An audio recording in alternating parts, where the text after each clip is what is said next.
patokannya sehat walafiat. Jadi wayahna pagi hari ini nggak seperti biasa, jangan harap ada bubur keluar. Alhamdulillah sampai hari ini pasti tidak ada satupun di antara kita yang merasa kecapean, bosan puasa, bosan saum, bosan qiyam Ramadan. Pasti tidak ada. Justru kita menikmatinya. Masih jam 9 udah pengen taraweh. Jam 9 pagi maksudnya. Jadi ngangenin suasana taraweh, suasana masjid. Hari ini saya ingin ngajak Bapak Ibu sekalian melihat dari ayat-ayat saum itu 183, 184, 185, 186, 187. Tadi 2 ayat aja yang saya nggak baca di awal Pak ya. Jadi mulai dari 185, 3 ayat dari 5 ayat tentang saum. Ayat terakhirnya ini 187-nya. Kalau di 180 tadi yang awal 185-nya Allah memulainya dengan syahru Ramadan unzila fihil Quran. Allah menyebut dimensi waktu. Berarti ada waktu yang berharga di antara kewajiban kita saum Ramadan. Waktu itu Allah tetapkan syahru Ramadan, sebulan, dan nama bulan itu namanya Ramadan. Sampai Allah memberi alasan supaya nggak banyak tanya kita kenapa dipilih Ramadan. Langsung Allah bilang unzila fihil Quran. Nah, jadi dimensi waktu Allah sebut syahru Ramadan. Lalu hadis Rasul yang diriwayatkan pada saat Rasul khutbah sebelum Ramadan datang, beliau sampai bilang bulan ini detik demi detiknya amat berharga, jam demi jamnya luar biasa, nafas kita jadi zikir, coba luar biasa, keringat kita jadi istighfar. Ada yang berkeringat gak puasa tuh? Kemarin saya berkeringat, mencoba sekali lah sore tuh nggak ada acara, jadi sama temen tuh tetap makan badminton. Berkeringat juga, tapi enggak sekali aja. Yang kedua, dimensi tempat. Kita nggak bicarakan syahrul Ramadan. Yang kedua, dimensi tempat.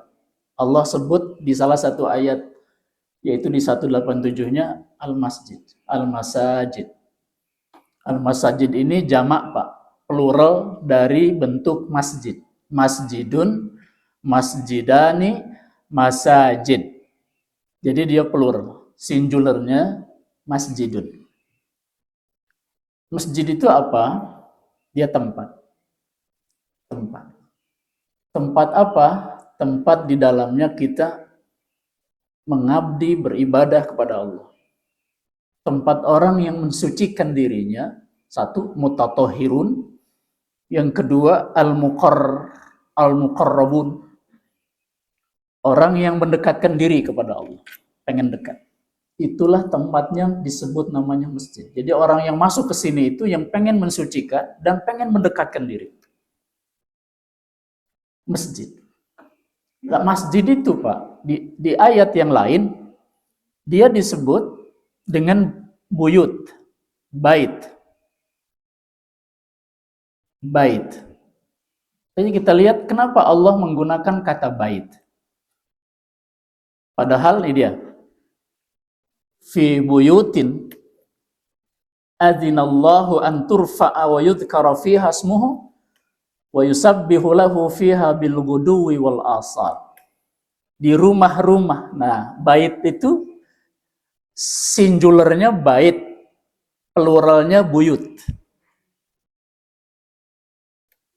Di rumah-rumah. Sekarang kita coba lihat istilah Bait itu dari mana asal katanya? Derivasinya itu dari mana? Derivasinya dari kata bata yabitu. Bata itu Pak, tidur, istirahat, malam. 3. Tidur, istirahat, malam. Kita yang sudah haji pasti sering mendengar kata mabit. Mabit itu dari kata bata yabitu, kata bendanya bait. Pekerjaan mabit itu kita melewati malam ada di Muzdalifah. Betul ya? Kemudian itu malam berapa tuh? Malam ke-10, 9 Dzulhijjah ke malam 10. Kita menghabiskan malam, melewatkan tengah malam di Muzdalifah. Kemudian kita juga mabit di Mina. Malam ke-11, malam 12, malam 13. Kalau sampai 13 itu berarti sampai nafar Sani. Kalau sampai 12, nafar awal. Sebutlah nama Allah, zikirlah. Boleh memilih nafar awal, boleh memilih nafar Sani. Oke, mabit. Kenapa masjid disebut bait? Padahal ada istilah lain yang sama artinya sama bait. Namanya dar. Darul Baido, Darul Yatama, dar, rumah. Artinya rumah juga, dar. Rumah. Tapi artinya bukan, arti kata dasarnya bukan untuk tempat istirahat. Dar. Ada Darul Tauhid, ada Darul Iman, ya Pak, ya dar. Kenapa Pak? Karena rumah tempat kita beristirahat, melewatkan malam, rumah tempat kita tinggal, bait. Rumah Allah juga tempat kita mengistirahatkan jiwa. Melewati tengah malam. Nah, nanti hubungannya sama sholat malam ya Pak ya.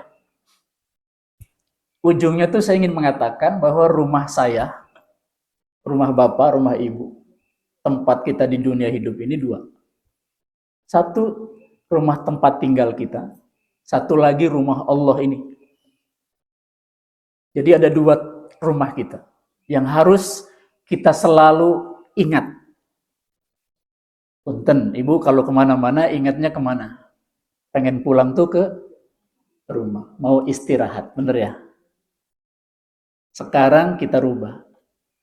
Tambahin satu lagi. Ingat juga ke Rasul prakteknya gini, mau berangkat, sholat dulu. Sholat safar. Begitu pulang, sholat lagi. Sholat safar juga. Di masjid. Indah nggak Pak? Kalau kita berangkat, sholat dulu 2 rakaat. Begitu pulang dari jauh tuh, datang lagi, sholat dulu 2 rakaat. Di rumah Allah kita sholat. Kalau jauh dari rumah Allah, sholat di rumah kita. Namanya sholat safar. Supaya badan kita istirahat, jiwa kita istirahat. Jadi ibu rumahnya ada berapa? 2. Rumah tempat kita tinggal sama rumah tempat kita mensucikan, mendekatkan diri kepada Allah Subhanahu wa taala. Masjid di dunia ini yang disebut Masjidil Haram karena ditempatkan oleh Allah di tanah haram itu ada 3 sebutannya di surat Al-Isra ayat pertama kata Allah, Subhanalladzi asra bi'abdihi lailan minal masjidil harami ilal masjidil aqsa. Berapa Allah sebut masjid di sini? 2. Masjidil Haram di Mekah dan Masjidil Aqsa di Palestina. Jangan sebut Israel. Israel negara maksudnya, bukan nabi. Kalau nabi Israel itu Nabi Yakub. Ini Israel negara. Yang mereka memberi nama dengan negara Israel kan gitu ya. Isinya tuh Zionis kira-kira gitu. Jadi ambil nafas dulu kalau nyebut mereka itu ya Pak ya. Ya, kita masih bersyukur kepada Allah Subhanahu wa taala ya mereka masuk itu atas nama keamanan ke dalam Masjidil Aqsa itu kita anggap nggak apa-apalah gitu ya, meskipun kalau bisa tidak gitu. Dia berada di pintu-pintu gerbang Masjidil Aqsa saja. Jadi dua masjid yang disebut di ayat ini, Allah langsung sebut Al-Masjidil Haram, nama Masjidil Haram dari Allah untuk Masjid Mekah. Masjidil Aqsa namanya dari Allah untuk masjid yang ada di Filistin, Palestina. Mudah-mudahan satu saat nanti betul-betul kembali ke Palestina. Amin kan Pak, meninta semangat gitu Bapak teh. Si gagas lapar padahal baru jam berapa ini teh? Pak RW nih.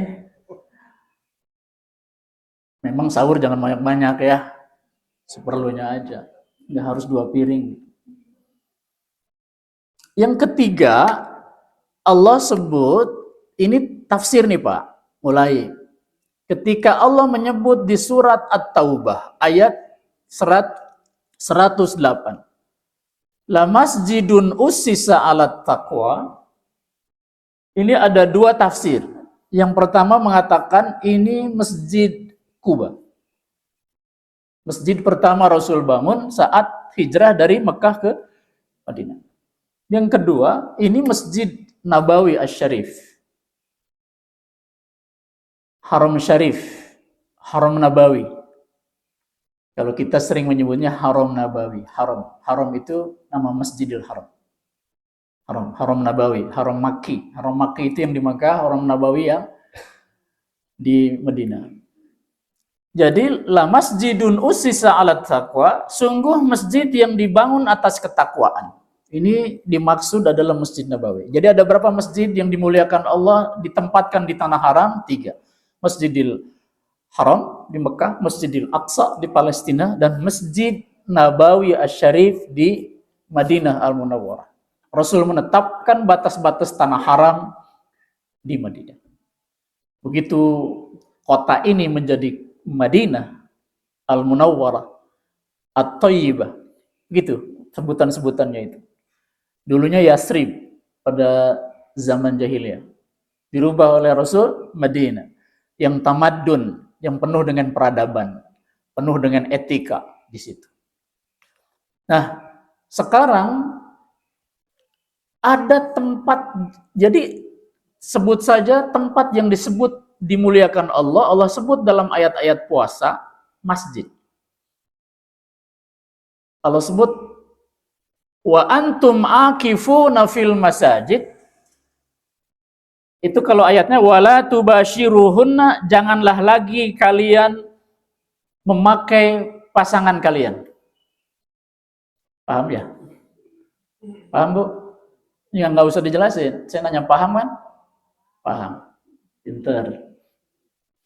Wa antum akifuna fil masajid, dan kalian pada saat itu sudah iktikaf di masjid, sudah berdiam di masjid. Akifuna fil masajid. Kita lihat tafsir hadisnya. Ternyata ini mulai tanggal 21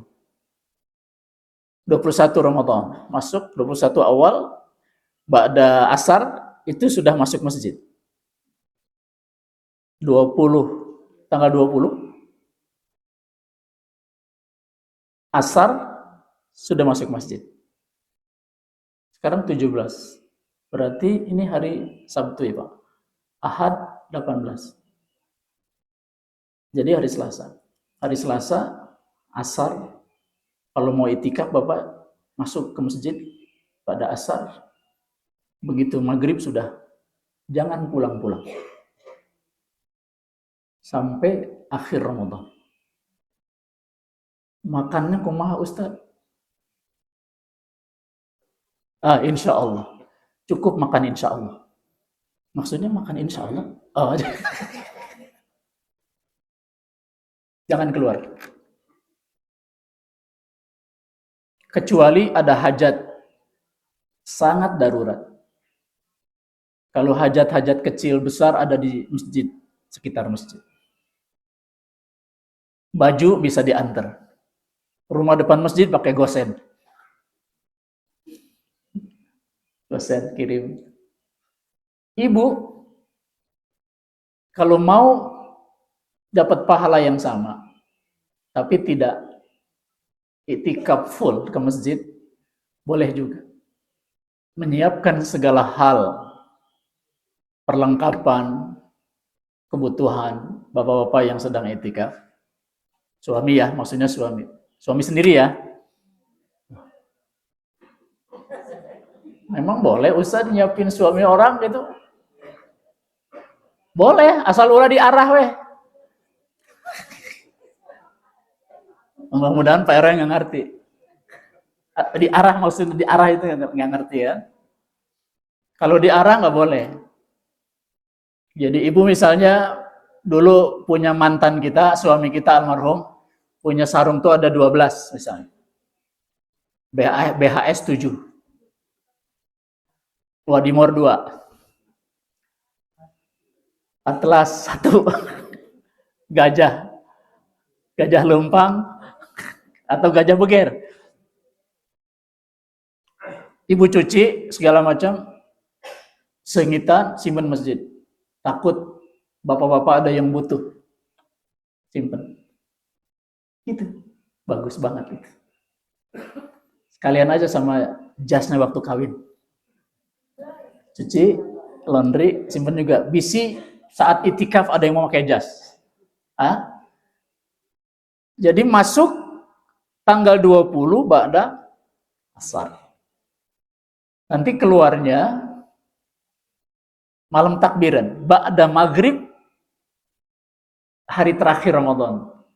Malam takbiran itu. Walitukabirullah ala ma hadakum. Itu keluarnya. Maka insya Allah kalau dia minal mu'takifin, dahsyat luar biasa. Itu ya Pak ya. Nah ini di masjid. Pertanyaannya, para ulama berbeda pendapat, masjid mana Ustadz yang bisa dipakai untuk i'tikaf? Masjid di kita dalam terminologi istilah syariat yang ditetapkan oleh para ulama mujtahid ada 2. Ada masjid jami', masjidun jami'un, tulisannya gitu Pak. Masjid jami', masjid yang dipakai untuk sholat kayak kita ini masjid jami'. Ada juga masjid ghairu jami', istilahnya gitu. Masjid ghairu jami' ini di kita disebutnya musalla, tajuk, langgar. Cuman memang kalau di kita tuh di sini Pak ya, di Jawa Barat, di Bandung lah ya, disebut tajuk, langgar itu laletik, betul ya Pak? Kecil. Tapi di beberapa daerah, di Bekasi, itu yang disebut musola itu sebesar ini. Sebesar ini, bahkan yang lebih besar. Maka ibu harus tanya, ini masjid apa? Nah, Imam Asy-Syafi'i rahimahullah baru sah i'tikaf itu kalau di masjid jami'. Kaharti Pak. Kaharti. Sebab kalau dia bukan masjid jami', dia akan keluar nanti di hari Jumat, bener nggak? Mencari masjid jami'. Maka i'tikaflah di masjid jami'. Saya dulu i'tikaf. Tapi baru 2 kali i'tikaf. Yang nggak pulang-pulang itu. Di beberapa kebutuhan kita itu ya kita harus siapin dari awal. Ada tukang masaknya.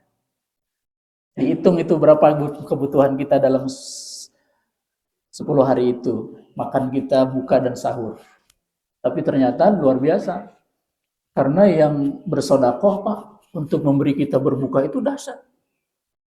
Berlimpah orang tuh berebut untuk memberi sedekah agar orang yang i'tikaf itu bisa berbuka dan sahur. Luar biasa. Wah, di situ kita ada yang 10 hari itu minimal sekali tamat khatam Al-Quran, ada yang 2 kali khatam Al-Quran, ada yang sampai 3 kali khatam Al-Quran 10 hari itu. Mendengarkan ceramah minimal 3 kali sehari semalam itu. Belum lagi dia sholat malamnya, qiyamul Ramadannya, tambah witirnya ditambah Pak. Witirnya maksimal sampai 11 rakaat. Qiyamul Ramadannya dilakukan dengan penuh kekhusyuan. Udah gitu, tambah lagi coba. Sebelum sholat tarawih ada ceramah, betul nggak Pak? Waduh, harga ceramah itu dahsyat luar biasa. Baik nggak Pak kalau sebelum tarawih itu ada ceramah? Bagus nggak Bu? Isinya ilmu, betul nggak? Tapi itu teh nggak ada di zaman Nabi teh. Bid'ah itu teh. Tapi bagus ya. Alhamdulillah isinya ilmu. Supaya orang ya loba teuing salatnya. Ada yang 8, ada yang 10. Di Masjidil Haram sekarang Mekah Madinah 10. Sorry, 13. Nanti di malam 10 hari terakhirnya 10. Tanpa witir, nanti di ujungnya baru witir. Witirnya 13. Maksimal. Sama istiftah. Jangan bilang witir Bapak cuma 3 aja, bisa sampai 11 rakaat. Saya dulu itikaf begitu. Sorenya qiyamul Ramadan kan tidak terbatas. Nah, itu witirnya harus dibatasi kata Siti Aisyah. Itu yang setelah mabit. Oke. Itu tempatnya di masjid Pak ya, al-masajid. Tempat kita, masjid kita ini sudah memenuhi syarat buat iktikaf. Cuman mungkin harus pewartos Pak ya. Di sini akan ada iktikaf. Masya Allah. Tiap tahun Bu ya, nggak pulang-pulang Bapak. Berapa orang biasa pesertanya pada camp? 20. Ibu-ibu 12. Mabitnya aja. Ya mulai tengah malam aja. Nanti pulang lagi. Nah ini yang nggak pulang-pulang, ada berapa orang? Kalau itu ada luar biasa dahsyat. Di Masjid Habibur Rahman selalu ada ya. Yang di Angkasa sana, yang di Husen. Di Bekasi ada di Pesantren At-Taqwa. Tempat saya dulu. Itu luar biasa. Itu juga jumlahnya sampai 300 orang. Luar biasa lah. Pokoknya Bu nikmat banget yang gak pulang-pulang itu. Tidur tuh ala kadar, tidur tuh klep begitu, bawa bantal kecil tuh di pojok masjid, butuh bangun, kacai. Dan sudah dilengkapi masjid itu tertutup Pak. Untuk buang air besar kecil itu artinya dia dari jalan raya itu tertutup. Bagian belakang jadi tidak ada melihat lalu lalang orang. Oke Pak ya, itu namanya akifun fil masajid. Nah, dalam rangka memakmurkan masjid, maka lil musyrikin ay ya'muru masajidallahi syahidina ala anfusihim bil kufr. Tidak patut, tidak ada, memang tidak ada. Tidak mungkin kalian mengharapkan orang musyrik memakmurkan masjid. Tidak mungkin.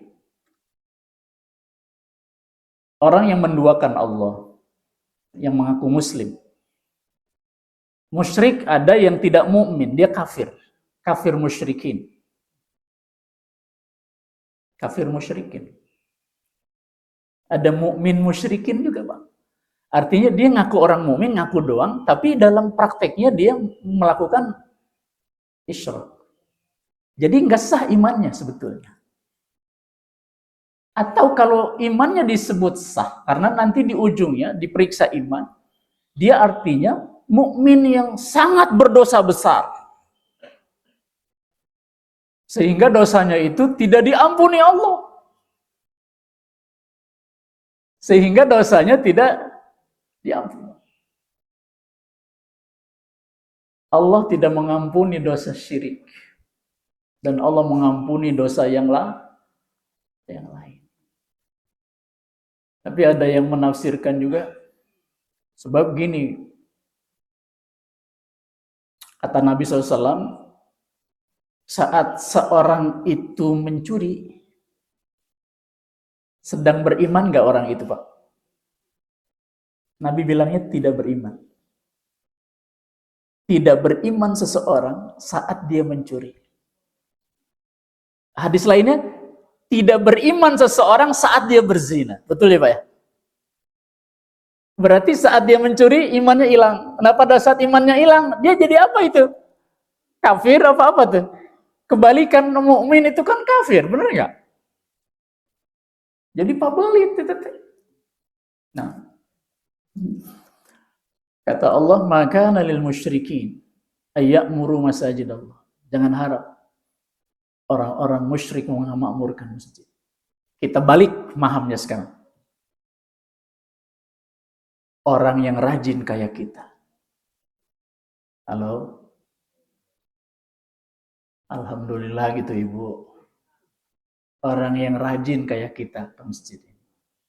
Ini jadi bukti bahwa kita lepas dari syirik, lepas dari kufur. Menunjukkan, jadi gampang Pak membuktikan ayat ini.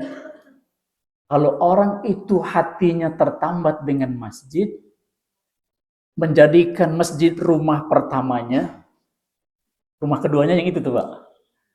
Masjid rumah pertamanya, karena ini rumah Allah. Maka dia sudah terlepas dari syirik. Berarti dia orang al-mu'minuna haqqan. Orang mukmin yang sebenarnya. Karena Allah bilang kaidahnya tidak mungkin orang musyrik memakmurkan masjid. Berarti hanya orang beriman.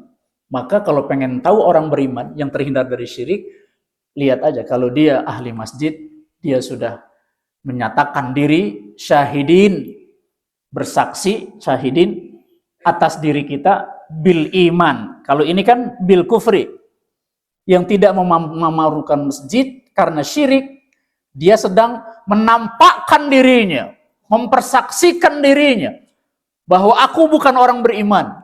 Meskipun pengakuan di mulutnya mah mukmin, di KTP-nya mah Bapak mukmin.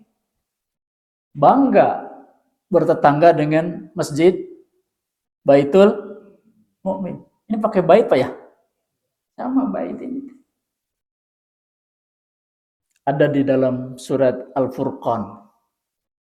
Walladzina yabituna li rabbihim sujjadan wa qiyama. Orang yang melewatkan malamnya dengan sujud, berdiri dan sujud, artinya salat malam. Walladzina yabitun, bata yabit, mabit, bait. Ulaika habitat a'maluhum wa finnarihum khalidun.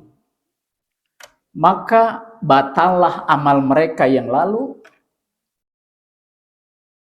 kebaikan-kebaikan yang mereka pertontonkan, pertunjukkan, lakukan, kebaikan ya, tanda kutip kebaikan Pak ya.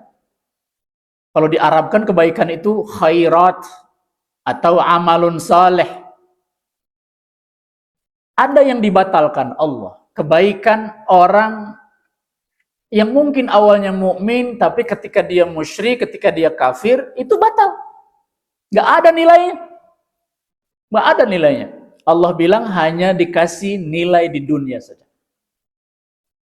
Siapa kalau gitu yang patut memakmurkan masjid? Ayat 18-nya.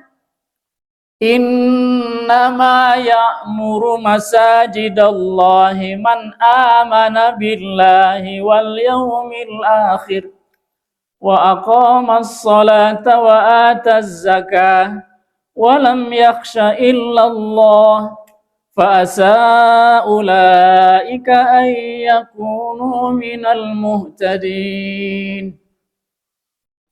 Sesungguhnya yang ikhlas memakmurkan masjid adalah yang hatinya tertambat, adalah yang mementingkan masjid, adalah yang menjadikan masjid rumah pertamanya sebelum rumah tempat tinggalnya, adalah orang beriman.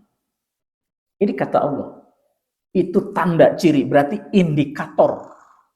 Iman menurut ayat ini adalah memakmurkan masjid. Iman kepada Allah, iman kepada hari akhir. Kata ahli tafsir, saya nggak boleh ngarang. Kata ahli tafsir, Allah sebut imannya tuh dua cuman. Iman kepada Allah dan hari akhir. Tapi maksudnya adalah yang Rasul sebut 5 itu. Antu minabillah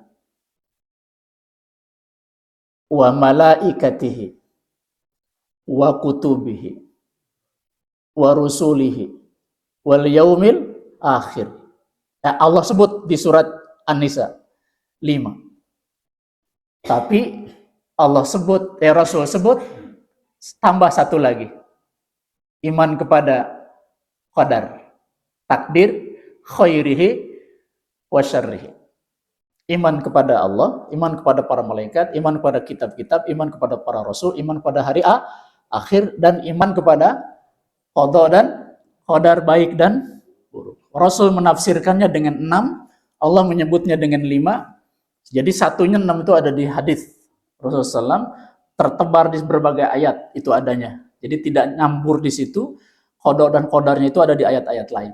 Rasul menyatukannya dalam hadis.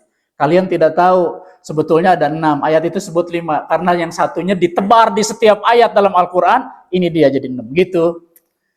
Jadi disebut 2 di sini.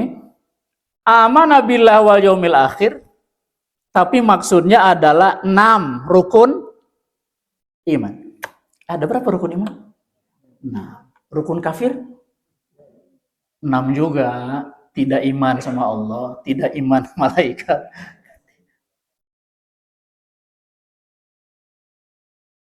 Itu rukun imannya. Wa aqamas sholata wa ataz zakah, Allah sebut 2. Rasul menyebutnya berapa? Bukan. Yang rukun Islam 5. Allah sebutnya 2. Aqamas sholat wa ataz zakah, menunaikan zakat. Padahal kemudian Rasul menyebutnya ada 5.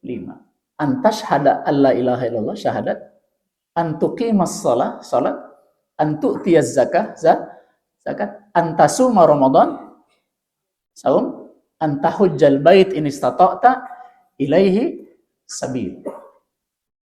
Siapa orang, jadi yang memakmurkan masjid itu adalah orang beriman, orang berislam. Walam yakhsha illallah, dan tidak ada yang ditakuti kecuali Allah. Hanya sekedar khawatir nggak apa-apa, tapi tidak takut. Ada orang yang takut kalau pangkat jabatannya hilang, ada? Sehingga iman Islamnya tuh kamuflase. Gitu. Ada ya? Kenapa gitu? Bisi orang dipecat, takut kita dikeluarkan, segala, khawatir hidup dia, takut dia. Padahal pemberi rezeki adalah Allah Subhanahu wa Ta'ala. Dia berbaik-baik. Itu kalau hidupnya di negara atau kerjanya di tempat kerja yang memang tidak ada nilai spiritual agamanya. Sepanjang kita kerja berkiprah di tempat yang ada norma-norma spiritualnya, nggak akan begitu. Tidak takut kecuali kepada Allah. Fa'asa ulaika yakunu minal muhtadin. Semoga sepanjang hidupnya dia istiqomah sehingga dia muhtadin. Tahu muhtadin, Pak? Sama dengan yarsyudun. Yarsyudun itu terarah betul arahnya. Betul arahnya. Menuju Cirebon ke sana arahnya. Menuju Mekah ke sana arahnya. Begitu ya, Pak ya. Terus itu betul namanya yarsyudun. Kalau dia sudah yarsyudun betul arahnya, sepanjang jalannya muhtadun. Dia diberi petunjuk oleh Allah. Petunjuk kiri, kanan, kiri, kanan, kiri, kanan, kiri. Terus 100 meter belok dikit kanan, terus baru kiri lagi, lempeng lagi, terus gitu. Itu namanya hudan. petunjuk. Oke Pak ya. Jadi indikatornya apa? Orang yang beriman itu memakmurkan masjid. Kalau ada orang yang betul-betul mau iktikaf, terus memakmurkan masjid, itu tandanya orang itu sudah beriman, sudah berislam, dan takutnya hanya kepada Allah menurut ayat ini. Gitu. Jadi ngukurnya cuman memakmurkan masjid aja. Jadi makmurkan masjid itu menjadi ukuran dari ini semua. Cukup kalian lihat tertambat nggak hatinya dengan masjid, maka dia sudah beriman. Dalam sebuah hadis, Rasul menyebut tulisannya jelek nggak apa-apa ya Bu ya. Rajulun qalbuhu mu'allaqun bil masajid.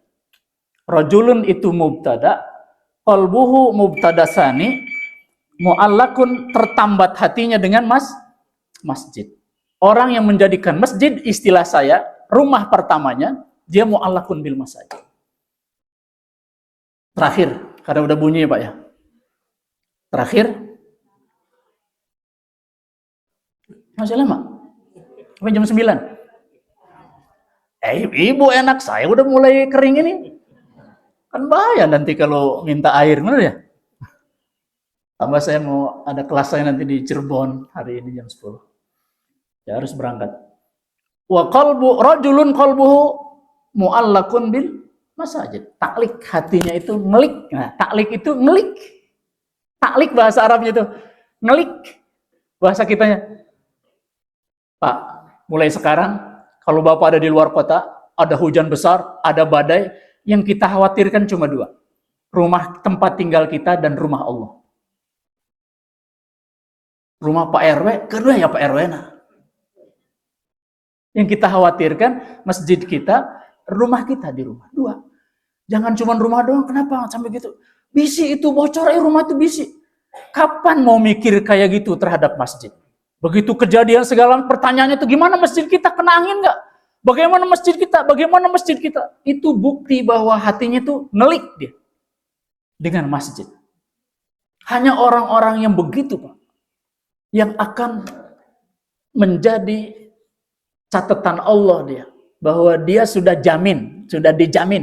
Menurut saya sudah dijamin keimanannya yang sebenarnya. Oleh karena itu, saya sering menceritakan, Bapak mah rumahnya di Antapani ini kota kan Pak ya? Kota. Coba bayangkan Ibu kebayang nggak kalau tinggalnya sekarang bukan di kota Bandung, di yang jauh di sana di ujung, ya Jatinangor lah, Ibu sebut Jatinangor. Kenapa Ibu teh asa keul ke Jatinangor? Garut. Garutnya tuh di ujung, Bu. Cik orang kota yang biasa di kota kan bilang ini, kumahanya orang dia hirup nanya, kan gitu suka ngomong gitu enggak? Enggak, solehah banget Ibu. Kumahanya orang dianya ke pasar jauh, segala macam jauh, coba.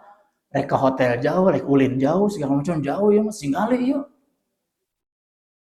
Berarti dalam pikiran orang itu, saya sebut dengan tanda kutip, orientasi hidupnya kepada kebutuhan dunianya. Kenapa ada orang cari rumah itu selalu mengutamakan di kota, rumah kita harus di kota. Kenapa? Supaya dekat akses kemana-mana. Betul Pak ya? Sehingga rumah itu lebih mahal di kota daripada di kampung. Rumah Bapak di sini itu udah mahal banget, ini kota. Karena orang ngeliknya bukan ke masjid, ngeliknya ke kota. Saya datang ke sebuah kampung. Dahsyat. Ternyata di kampung ada inspirasi buat kita orang kota. Hei orang kota, kota mana saja. Mulai berubah pikiran kalian sekarang. Klik hati dalam kehidupan keseharianmu itu, pindahkan yang tadi ngelik ke kota, ngelik kepada kemudahan, ngelik kepada akses. Sekarang kliknya kepada masjid. Ustadz, setelah masjid kita di luar biasa, kita bikin masjid kita ini masjid terindah di daerah kita, Masjid ini masjid paling nyaman di daerah kita. Masjid yang paling aman di daerah kita. Masjid yang materialnya pasti lebih bagus dari rumah-rumah tempat tinggal kita. Kami desain dari tempat yang paling enak. Dari segi angin Pak, udara segala macamnya. Sehingga kami tidak butuh-butuh lagi. Kalau dulu kami butuh tempat kota karena pengen akses makanan, minuman, segala macam. Sekarang sudah pakai gosen, Ustadz. Betul nggak? Bapak, Ibu mau hayang ke kota? Guys, hayang. Sekarang saya sudah punya masjid. Begitu saya di rumah tempat tinggal saya, ke masjid udah gampang. Itu nomor satu, kata dia. Itu ciri orang yang berubah sudah paradigma hidupnya, mindsetnya. Tidak lagi dipentingkan soal ke kota karena akses urusan-urusan dunia, tapi sekarang sudah mengaksesnya ke urusan-urusan ukhrawi akhirat. Saya datang nggak terlalu jauh Pak di situ tuh Pak. Ceramah saya awal-awal Ramadan subuh di sana. Saya lihat masjidnya bagus banget. Material ininya tuh waduh luar biasa. Didesain luar biasa, betah saya. Namanya Miftahul Jannah. Luar biasa, besar masjidnya. Kalau di kampung berapa biayanya nih? Saya bilang kan baru. Ini sekitar 5M set. Di kampung Pak. Ironi banget, saya nangis pulangnya di mobil Pak. Karena saya sering ke kota, ada orang-orang kota bener Pak ya. Kalau saya lagi ke kota, punya kegiatan di kota Pak. Lalu pada waktu asar misalnya, saya di jalan. Saya cari masjid. Begitu mau asar, ke istri saya mah, ini 10 menit lagi asar. Kita menepi dulu cari masjid di mana. Saya ingin memaksa diri saya, namanya Ustadz gitu. Iya Pan, kalau Bapak nyebutnya, kalau saya mah bukan Ustadz, wajar. Sana kan gitu ya Bu ya. Nah, begitu 10 menit itu yang kepikirnya udah masjid kan, mau sholat. Cari mah. Itu ada bacaan, Pak ya. Itu masjid. Mana? Nggak ada. Nggak kelihatan. Udah bacaan aja. Masjid gitu. Menunjuk aja penunjuknya. Pak, tahu nggak? Di tengah kota yang rumah banyak mewah dan harganya mahal rumah itu, masjidnya itu masuk gang. Masjid. Sugan teh bener deket. Jauh di jero. Begitu toiletnya tuh Pak. Tempat wudhunya itu. Persis gang Pak. Jadi kalau gitu tuh, bujur orang lagi wudhu teh ketabrak anu lewat. Jadi lamun orang wudhu gitu ada yang lewat, punten ulang kieu heula. Salatlah saya di masjid itu asar berjamaah. Salat tungguin imamnya. Ada alhamdulillah. Pak, ya Allah, karpetnya rada bau. Airnya rada bau tadi sama. Inilah kota yang sering orang banggakan. Yang menjadi jalan rumah-rumah fasilitas jadi mahal. Ini dia kota. Masjidnya ternyata maaf. Jadi masjid bukan tempat orientasi. Nah sekarang jadilah hidup kita, orientasi kita adalah ke masjid. Rajulun qalbuhu mu'allaqun bil masajid. Bapak cari hadisnya di browsing. Hadis ini hubungannya dengan 7 golongan yang tidak akan dapat payung di akhirat. Pada saat panas terik, tidak ada lagi yang bisa memayungi kecuali payung Allah. Salah satunya adalah laki-laki, orang manusia yang orang mukmin yang hatinya selalu tertambat dengan masjid. Bisa Pak? Insya Allah. Maka dialah yang selalu bisa jadi dia gelisah kalau masjidnya rusak. Gelisah kalau masjidnya tidak makmur. Gelisah kalau masjidnya sudah tidak lagi banyak orang yang sholat di dalamnya. Dia gelisah. Kalau masjid itu sudah tidak lagi ada kajian. Gelisah kalau orang sudah hanya sholat balik, gak ada silaturahim di masjid. Dia gelisah. Kita jadikan orientasi tempat berbagai kebaikan di masjid. Mari kita ngobrol tentang RW di masjid. Mari kita ngobrol tentang tanaman untuk kebaikan di masjid. Mari kita ngobrol di masjid semuanya. Kalau ngobrol di masjid, pakai Al-Quran, insya Allah nggak akan kelewatan rapatnya. Bener nggak? Lewat waktu sholat maksudnya.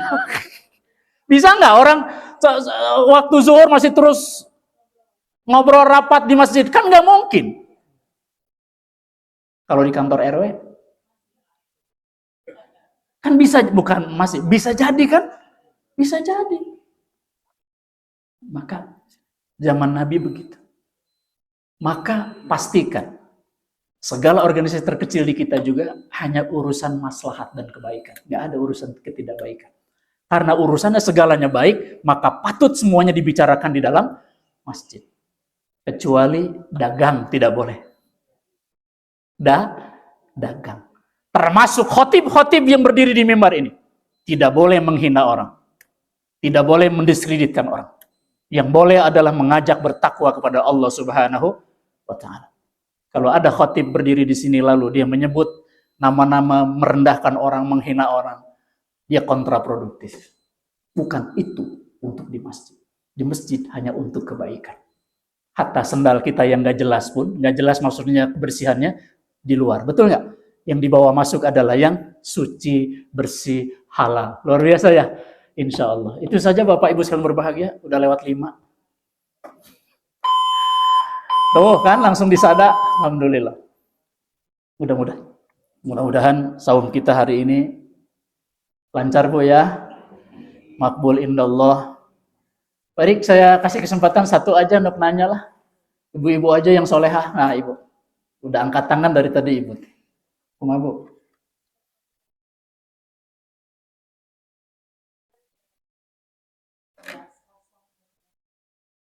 Iya.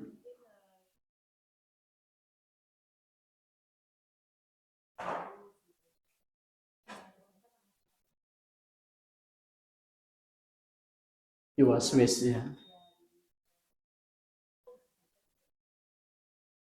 Jangan kosong, berkurang.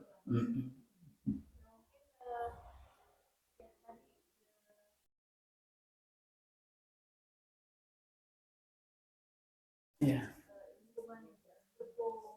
Iya.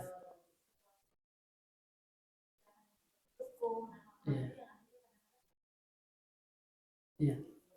Ibu tuh sedang melengkapi ceramah saya pagi ini. Makasih. Kan jawabannya ini. Cuman satu doang. Pertanyaannya panjang tuh. Makmurkan masjid. Datang ke masjid. Itu semua terjawab. Iman bakal konstan. Betul nggak? Sholat jadi nikmat. Bener ya? Datanglah ke masjid. Di masjid kita dapatkan itu. Kalau orang nanya gimana supaya istiqomah Ustaz? Ke masjid. Jadi terima kasih Bu udah dilengkapi Bu ya. Cukup jawabannya sakit. Makasih. Stay.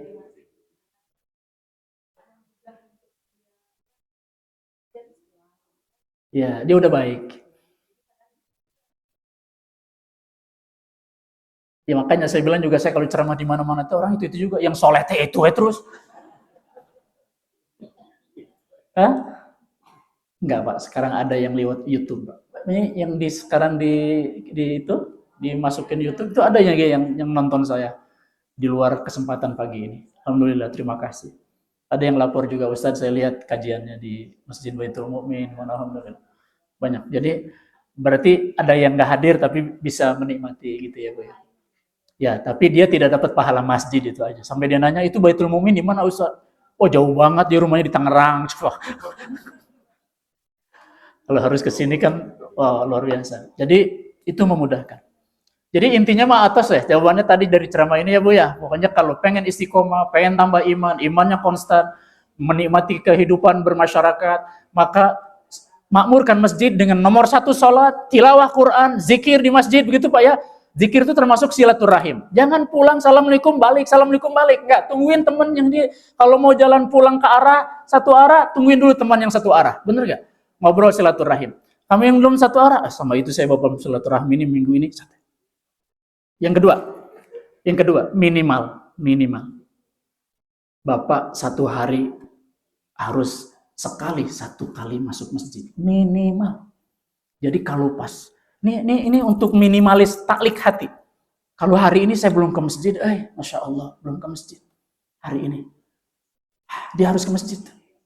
Aduh ya, dia nangis karena tidak sempat yang 5 sholat itu. Akhirnya dia sholat duha. Saya duha. Karena saya hari ini belum ke masjid. Yang kemarin belum ke masjid saya. Ada yang sampai masjid hanya tahiyatul masjid aja Bu, menjelang jam 11 malam. Karena dia pulang seharian, nggak ke masjid saya hari ini ya Allah. Padahal itu rumah saya kedua yang rumah Allah yang saya harus jaga. Dia datang jam 11 itu. Datang ke masjid ngapain? Sholat tahiyatul masjid saja. Agar hatinya itu tidak lepas dari masjid. Dahsyat nggak? Jadi minimal kayak gitu. Jadi minimal sekali lah masuk. Kalau kita lagi sibuk, repot atau keluar kota. Maka tadi Nabi itu mencontohkannya sebelum berangkat ke tempat yang jauh, sholat dulu di masjid, begitu balik sholat di masjid. Bukan rumahnya tempat tinggal, tapi rumah Allah tempat mengistirahatkan jiwanya. Dahsyat ya. Allahumma sholli wa sallim wa barik ala sayyidil mursalin. Rabbana taqabbal minna siyamana, taqabbal minna qiyamana, taqabbal minna salatana, taqabbal minna zakatana, taqabbal minna tilawatana, taqabbal minna ta'limana wa ta'allumana, taqabbal ya karim innaka antas samiul alim, wa tub alaina innaka antat tawwabur rahim. Rabbana atina min ladunka rahmatan wa hayyi lana min amrina rasyada. Rabbana atina fid dunya hasanah wa fil akhirati hasanah wa qina azabannar wa adkhilna jannata ma'al abrar ya aziz ya ghafar walhamdulillahi rabbil alamin. Subhanakallahumma wa bihamdik asyhadu an la ilaha illa anta astaghfiruka wa atubu ilaik. Wassalamualaikum warahmatullahi wabarakatuh.